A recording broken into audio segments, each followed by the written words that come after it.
And you're on Rumble right now. Do you worry that Rumble, as a publicly traded company, is going to start having some sort of pressure and influence put on them to essentially go against their... Well, you know me, conspiracy realist. I kind of worry about Peter Thiel and what side he's really on, and I don't trust him as far as I could throw him. And the fact that he's behind Rumble certainly gives me pause for thought, and that on that alone. Sure. And I've heard from other creators like Ryan Christian, Last American Vagabond, talking about problems he's had with Rumble and monetization and what have you. So I don't trust any of these platforms, and I'm on them in the exact same way and for the exact same reason that I created my YouTube account in 2007.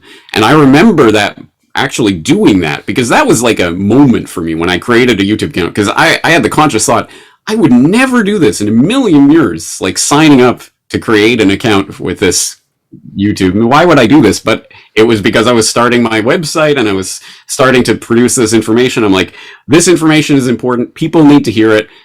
For the time being, this enemy information weapon system is open because they're trying to draw everybody into the web. And so I thought, okay, I'm going to reach in. I'm going to use this for all it's worth. I'm going to spread as much information as I can for as long as I can. But I had, from the very moment I signed up, I had in the back of my head, this is not going to last forever, so I better use this for what I can while I can. And that's kind of the approach I take to pretty much any outside platform that I'm signing up for, whatever. Sure. It's not an endorsement by me. Yes, I love Rumble and everything it stands for. No, of course not. But I am using it to get information out to people who are there and who need to hear this information. But it brings me back to the sort of larger long-term op that has been in place for decades really now, to take this decentralized communications platform and try to control it and put everyone into centralized boxes. And one brilliant example of that, if you need it, is RSS, really simple syndication. Never heard of it? That's because they don't want you to know about it. But it was a brilliant solution. Okay, I want to follow this guy. I like this guy. I want to know what this guy's saying. I want to know what this guy's saying. You can go to their website, because everyone used to have, at the very least, like a blog or platform or something. Sure. But at any rate, hopefully go to a website, sign up to their RSS.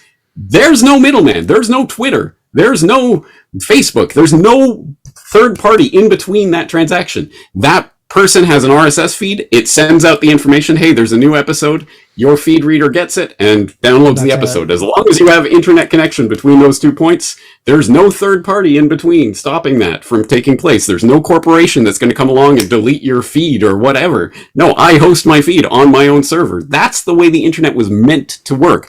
That was deliberately broken. And I watched that happening because back in the day, everyone had RSS feeds, and that was the way that you sent out your podcast. There were various apps to make it easier because, oh my God, code, XML, oh, how do I do this? Whatever. So you got to sign up to a corporation that's going to, don't worry, we'll take your feed and we'll make it nice and readable and send it out in all the formats. And there was a one called FeedBurner that I was using. And FeedBurner was great and it functioned well. And then it was taken over by Google.